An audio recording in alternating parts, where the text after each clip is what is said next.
war qoraal ah oo ka soo baxay wasaaradda maaliyadda ee Djibouti ayaa waxaa si kulul looga hadlay hadalkii shalay ka soo baxay dawladda Soomaaliya kaasi oo ku aadanaa in dawladaha Kenya iyo Djibouti ay faragelin ku hayaan arrimaha Soomaaliya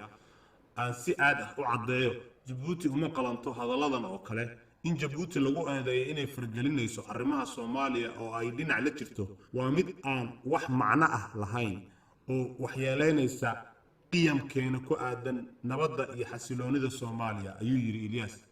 wasiirka maaliyadda dalka Djibouti Ilyas Dawaale ayaa wax laga xumaado ku tilmaamay warka ka soo yeeray wasiir ka tirsan Soomaaliya oo uu ula jeedo wasiirka warfaafinta xukuumadda xilgaarsiinta Cismaan Dubbe waxa uu intaa ku daray in eedda loo soo jeediyay Djibouti aysan waxba ka jirin waxaan aad iyo aad uga xumahay hadalka ka soo yeeray wasiir ka tirsan dawladda Soomaaliya kaasi oo ku celcelinaya mar labaad eedeymo kale oo been abuur ah oo ah in dawladda Djibouti uu ajanda ka leedahay xiisadaha siyaasadeed ee hadda ka jira Soomaaliya ayaa lagu yiri qoraalka ka soo baxay wasiirka maaliyadda ee dalka Djibouti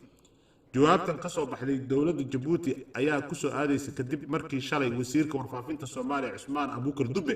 uu digniin u jeediyay dalalka Djibouti iyo Kenya isagoona ku eedeeyay inay isku dayayaan inay farageliyaan go'aamada ka soo baxay midowga Afrika ee quseeya arrimaha Soomaaliya dawladda Djibouti ayaa waxa Soomaaliya ka jooga ciidamo ka tirsan AMISOM kuwaasi oo qayb ka qaata howlgallada ka dhanka ah